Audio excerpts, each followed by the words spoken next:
ada nih, kita bisa mengenali warna urin ternyata Kak Bekti. Itu tanda dari salah satu penyakit katanya gitu. begitu. Oke deh, mau tahu, cepetan yuk kita lihat yuk. Ini dia.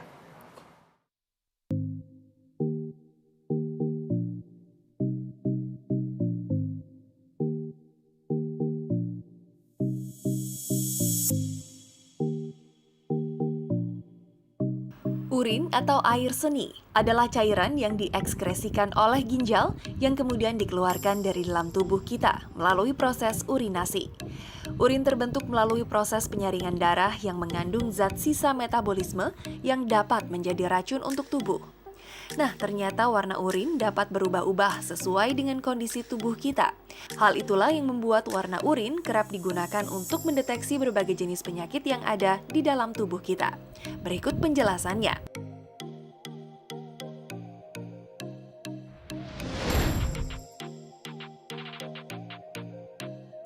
Jenis urin yang pertama adalah bening atau transparan. Sebagian orang berpikir kalau warna urin bening atau transparan menandakan bahwa tubuh tidak memiliki masalah kesehatan apapun. Namun, warna tersebut sebenarnya adalah sebuah tanda yang dikeluarkan tubuh ketika Anda meminum terlalu banyak air. Minum berlebihan bisa membuat kadar natrium dalam darah tidak seimbang. Keadaan tersebut dikenal dengan istilah overhidrasi. Overhidrasi membuat sel tubuh membengkak. Dalam taraf yang parah, pembengkakan bisa terjadi pada sel otak dan menyebabkan pingsan, koma, bahkan kehilangan nyawa.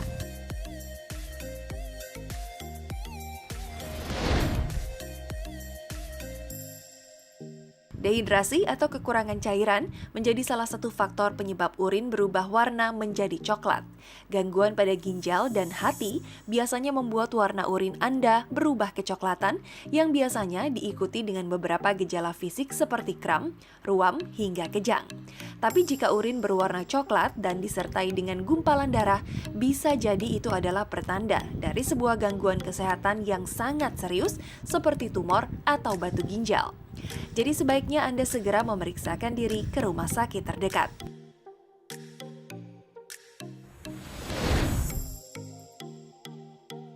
Selanjutnya adalah urin yang berbusa. Air seni yang berbusa, kalau dalam frekuensi yang jarang, sebenarnya busa pada urin muncul akibat urin yang terlalu pekat dan bukan pertanda dari sebuah gangguan kesehatan. Tapi ketika busa pada urin muncul terus-menerus, bahkan masih muncul ketika sudah disiram, maka bisa jadi tubuh Anda mengalami penyakit serius seperti ginjal bocor atau proteinuria. Protein urea atau albumin urea merupakan sebuah kondisi di mana jumlah kandungan protein di dalam urin melebihi ambang batas normal dan akhirnya terbuang lewat air seni. Nah, cara yang paling lazim digunakan untuk mencegah keadaan tersebut adalah dengan minum cukup air.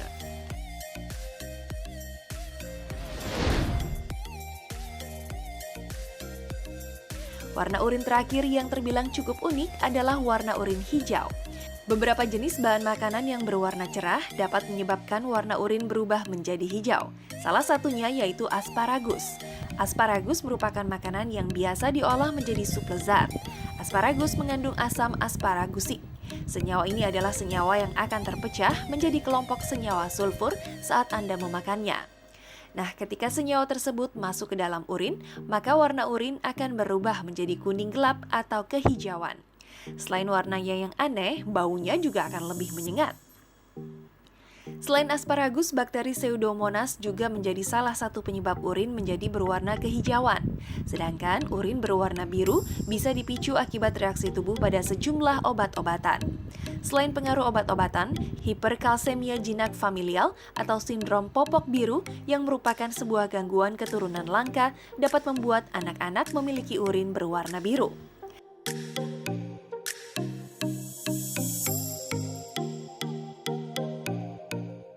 Nah, semoga penjelasan tadi cukup bermanfaat. Jadi, mulai dari sekarang, jangan anggap remeh warna urin Anda.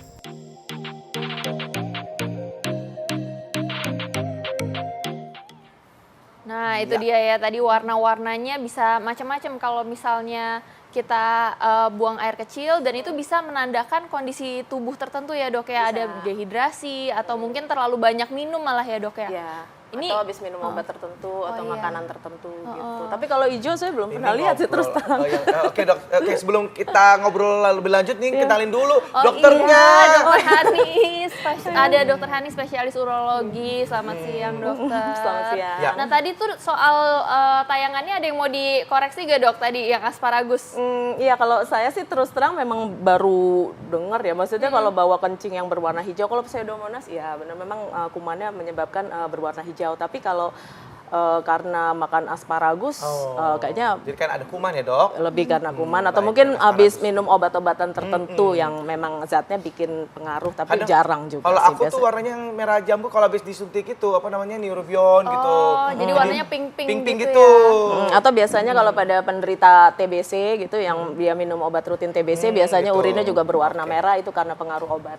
Baik, nanti kita akan lebih lanjut lagi mengenai warna kencing batu ini ya dok ya. Oh iya. Nanti setelah yang satu ini tetap bersama kami di Ayo Hidup Sehat. Iya, nah sekarang ini kita akan ngomongin seputar kencing batu. Jadi ada fakta dan mitos yang pertama nih dok. Jadi penyakit kencing batu sama dengan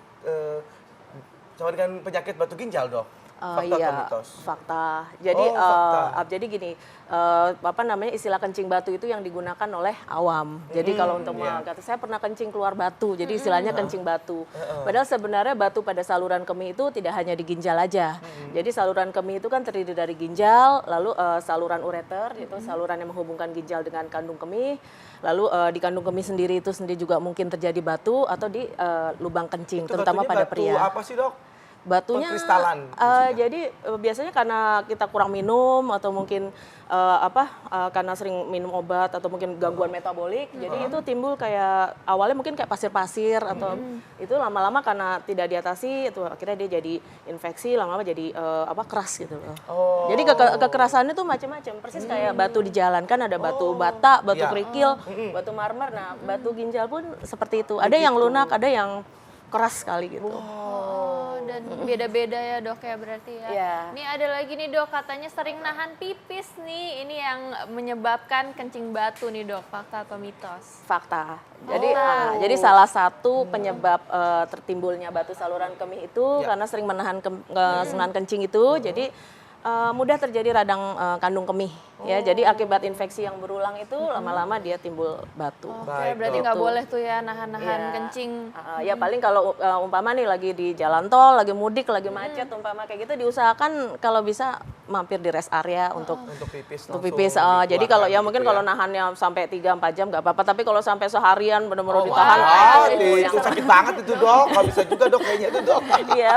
Nah, ini ada yang bilang nih dok, katanya mengatasi kencing batu dengan rutin berhubungan seksual dok.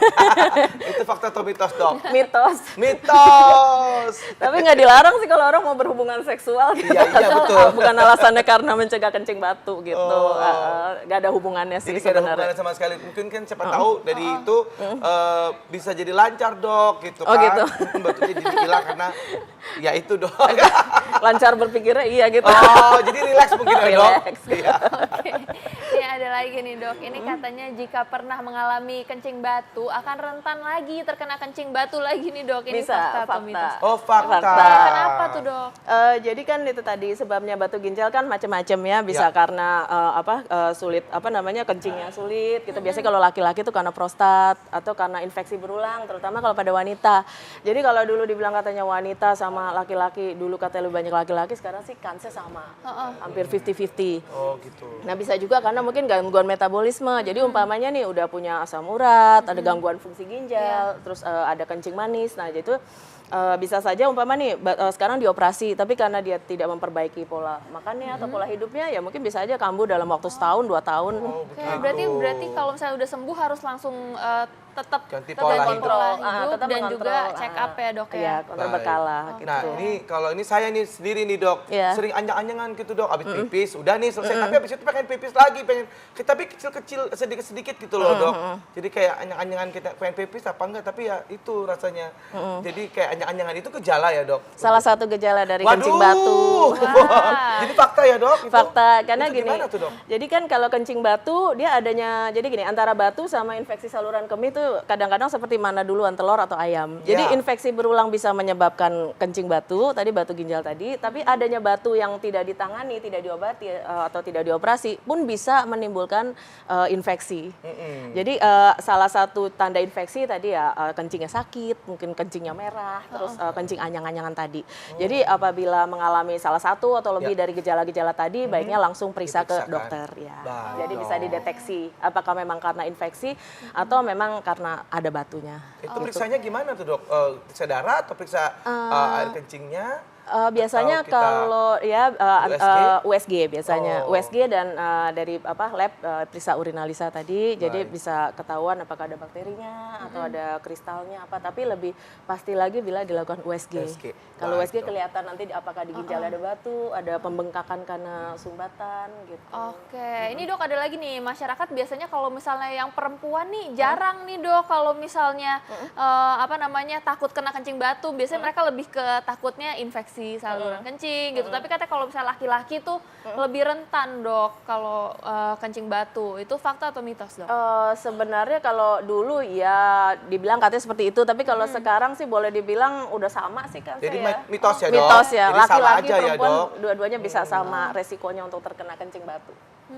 Berarti boleh dijelasin nih dok, ini katanya nih kalau misalnya sakit saat buang air kecil itu gejala kencing batu dok? Ya, salah satunya. Jadi kalau terutama kalau umpama batunya ada di kandung kemih.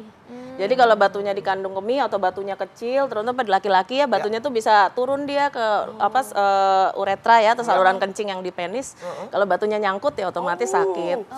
Aduh, itu diapain tuh nanti dok kalau penyembuhannya, dok? turun kayak gitu ya harus diteropong. Kalau batu ya kita teropong. Karena sekarang kan untuk urologi untuk mengatasi kencing batu itu sekarang minimal invasif. Baik kita pakai teropong operasinya. Kayaknya ngilu banget tuh mukanya Kak Bukti. Masukin teropong lewat lubang kencing ya dibius. Wow! Tapi dibius. Dibius. Kalau yang besar sekali ya baru operasi terbuka. Jadi dikeker gitu ya dok ya? Iya. Gitu ya, jadi dok, langsung ya? ketemu batu langsung dihancurin. Alat penghancurnya ada di teropongnya itu. Alat penghancurnya ada di teropong tersebut. Nah tipsnya nih dok untuk terhindar dari kencing batu dok? Ya tipsnya ya otomatis harus banyak minum. Tapi banyak minum juga banyak minum yang terkontrol. Artinya bukan yang gluk-gluk kosong. Dan pastinya bukan teh manis ya dok ya? Ada menggambar teh manis. Aku lagi ya kena deh. Tadi pagi aku berantem sama istriku. Ngomongin gara-gara air putih sama teh itu tadi. Aku suka banget teh soalnya dok.